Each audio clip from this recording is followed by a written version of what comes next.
సీమాంధ్రలో ముందుగా చెప్పుకోవాల్సింది కాంగ్రెస్ గురించే. ఇక్కడ కాంగ్రెస్ పోటీ నుంచి కనుమరుగైందనే కంటే కాడి కింద పడేసిందనే చెప్పుకోవాలి.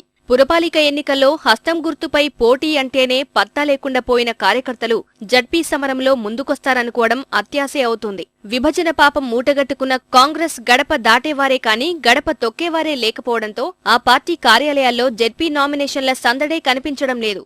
అయితే నాయకులు మాత్రం పార్టీపై ప్రజల్లో ఉన్న వ్యతిరేకత తొలగించుకుంటూ ముందుకెళ్తామని చెప్పుకొస్తున్నారు.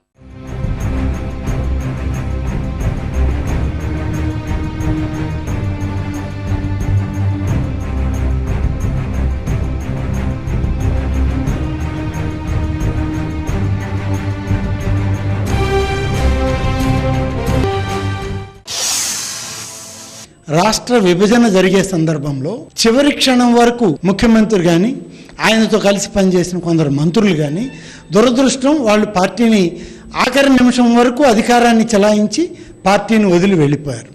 దాంతో జిల్లాల్లో ఉన్నటువంటి స్థానిక నాయకత్వం దీని పరిణామాలను గురించి కొంత ఆలోచనలో పడ్డం వాస్తవం.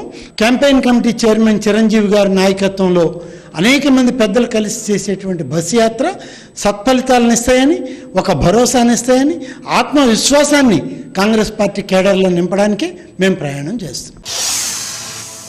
తెలుగుదేశం విషయానికొస్తే సీమాంధ్రలో వెల్లువెత్తుతున్న వలసలతో స్థానిక సమరంలో దూసుకెళ్లొచ్చన్నది తముళ్ల ధీమా.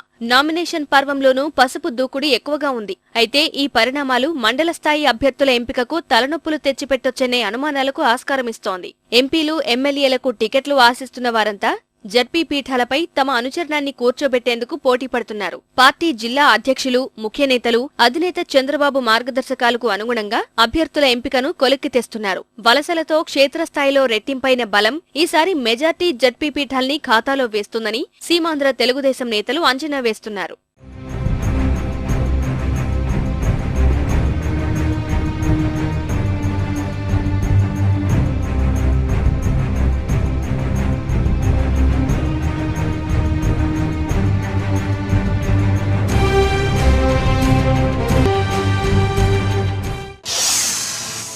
తెలుగుదేశం పార్టీ చంద్రబాబు నాయుడు గారి పట్ల ఉన్న నమ్మకంతో ప్రజలు ఆదరిస్తూ ఉన్నారు.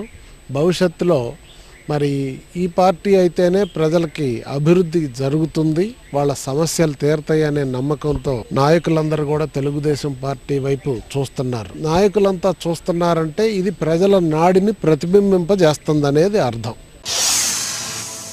వైకాపా విషయానికొస్తే తెలంగాణలో దాదాపు జెండా పీకేసిన జగన్ సేన సీమాంధ్రలో మాత్రం సైకిల్తో సమరానికి సై అంటోంది. అయితే ఎన్నికల ముంగిట నేతల తాకిడిని ఆశించి భంగపడిన జగన్ను కొన్ని చోట్ల నాయకులు వెళ్లిపోవడం కలవరపెడుతోంది. ఇదే సమయంలో జగన్ అవినీతి వైకాపాను వెంటాడుతోంది. జగన్తో పాటు ఆయన సోదరి షర్మిల, తల్లి విజయమ్మ కూడా ప్రచారంలో ముందుకెళ్తుండటం కార్యకర్తల్లో ఉత్తేజం నింపుతోంది. సంస్థాగతంగా జగన్ పార్టీకి అంతగా పట్టు లేకున్నా తండ్రి వైఎస్ సెంటిమెంట్నే గుడ్డిగా నమ్ముకొని పరిషత్ పోరులో అభ్యర్థుల్ని రంగంలోకి దించుతున్నారు. ఇదే సమయంలో సమైక్యాంధ్ర ఉద్యమం కూడా ఎంతో కొంత లాభిస్తుందని వైకాపా ఆశ పెట్టుకుంది.